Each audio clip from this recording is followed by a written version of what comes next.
Trade wars, slows in global growth, and shaky afternoons on Wall Street have got financial outlets warning that a new recession or economic downturn could be on the horizon. Now, that's bad news for everybody, but for millennials, the generation of Americans born between 1981 and 1996, it could be fatal. Meet Dakota Lilly. He's a senior at New School University, entering his final semester this fall. Once he finishes and graduates, he'll be out on his own, facing economic circumstances much harsher than previous generations of Americans.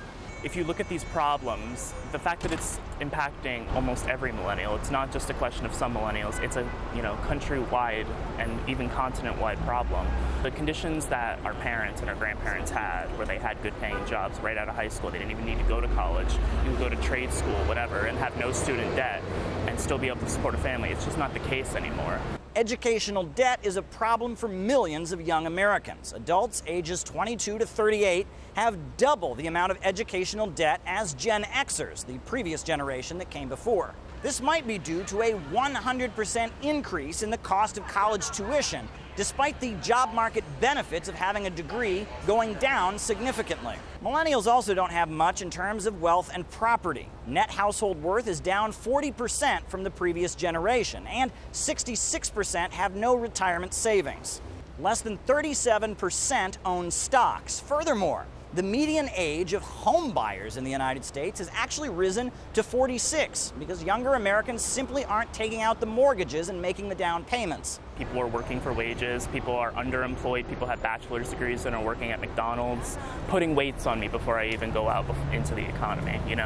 It influences everything. What kind of jobs you look for, the job market, you're looking into the wages that are being paid. It's a lot that you have to think about when you already had $20,000 to $25,000 worth of student loan debt with really nothing tangible besides a diploma to show for it. Now, this economic gap seems to also point to a widening political gap.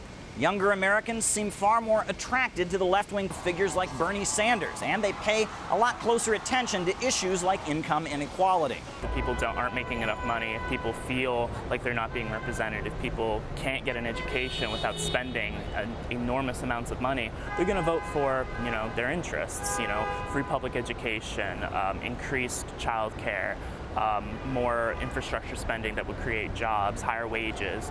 Now, Donald Trump says that the fears about the economy are unfounded. He's even said that the USA is having an economic miracle. Now, all Americans are nervous, but one particular generation that never really recovered from the financial meltdown of 2008, they may not have very many houses, cars, or stocks, but they've got plenty to lose. Caleb Maupin, RT, New York.